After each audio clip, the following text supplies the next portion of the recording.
Hey guys, believe it or not, we are on part 5 of the 8.2 PowerPoint for Meso-American cultures. This is normally something we cover over like 3 weeks, and you guys are doing it in a very short period of time between, how many days a week we're going to school and the amount of time we're doing it in. We're almost done though, okay? So we're on the Incan. We were talking about their religion and how their kings were mummified and still taken out to meetings and were, known to be sat next to the live king, whoever the emperor was at the time, because they could give advice and kind of whisper things into the subconscious of the current ruler because they had that magical power being connected to the gods. Okay, so a little bit about their religion. Draw a line underneath everything you just wrote. And here we are about achievements of the Inca. Okay, so this is a new area of your notes, achievements of the Inca. They used terrace farming, guys. Take a look at this picture down here. That's terrace farming because they were up in the hills and the mountains. You didn't have a lot of flat land, so they'd actually carve these big, huge steps into the side of mountains and hills, and they used the flat part of each step to farm on. That's terrace farming. They farmed all kinds of stuff, maize, different types of peanuts and beans and peppers and bell peppers and different types of corn, over 200, almost 300 types of potatoes. Did you even know there were almost 300 types of potatoes? That's like crazy. But yeah, the suspension bridges like this, that's a suspension bridge right there. They have documented cases of successful brain surgery that they were able to do. Minor brain surgery, nothing too extremely extensive, but still brain surgery. They did not have a written language, so oral tradition for the Inca, just like when we studied West Africa, right? So oral tradition for the Inca culture. They did have a quipu, and this is a highlight one, and I'll show you a picture of a quipu on the next page. Kind of a weird word, a quipu. But it was this rope-like structure that had this series of knots in it. You'd have to learn how to read because knots in different ways and different amounts and different areas on the ropes meant things, and they would use it to count and record events in their area. They were also known to have a road system. They had a very successful news relay system. 10 million people, hundreds and hundreds and hundreds and hundreds of miles in your empire. How do you get news to spread? Well, they had road systems and they had these bridge systems, right, to get messengers to go from one part of the empire to the next, spreading news and letting them know of any threats or needs in other parts of the empires. Okay, so those are some of their achievements. Especially make sure you get that quipu one down along with some other examples. Okay.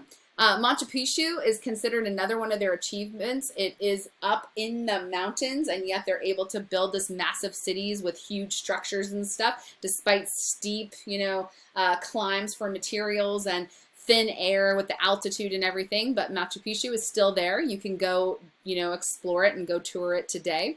Some of the bridges are still there and active and used by Incas that still exist today. Another example of the terrace farming there. Okay, they used digging sticks. They didn't have the same type of shovels and technology that we did.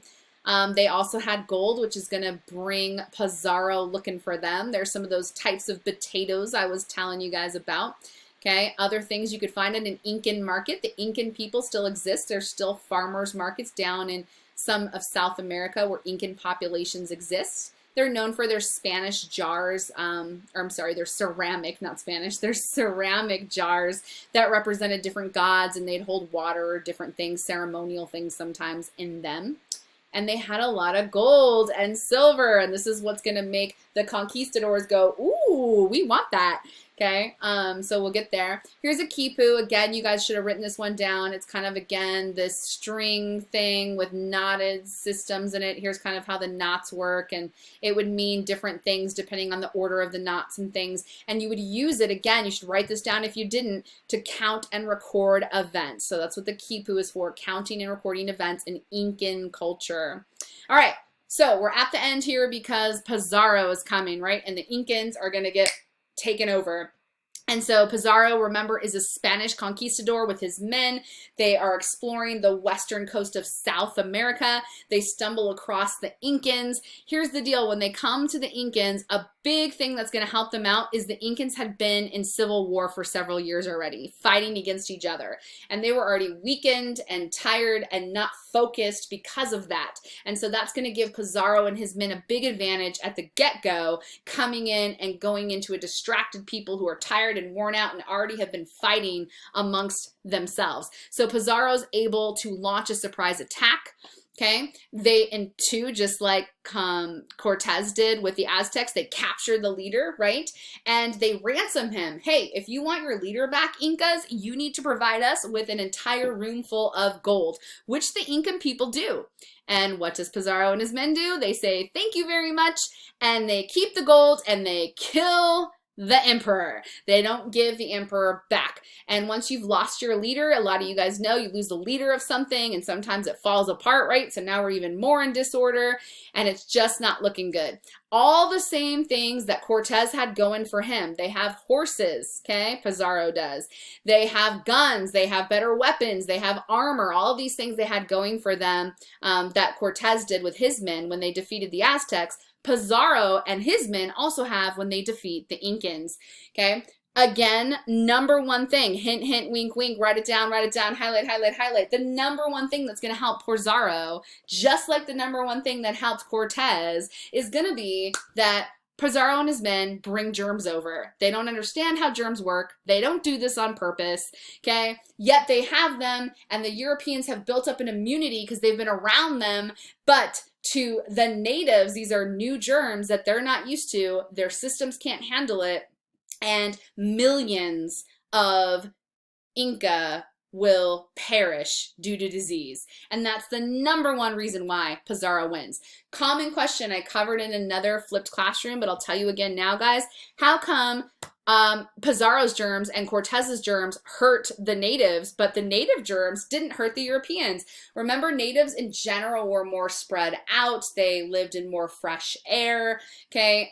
Their strain of germs had not grown and mutated and, you know, gotten super bad like some of the European germs living in closer quarters with cramped cities and dirty lifestyles, right? And so, yes, native germs also spread to Pizarro and his men, and native germs spread to Cortez and his men, but to them it felt like usually getting a cold or a flu. It wasn't necessarily things that killed them usually, sometimes, but not a lot.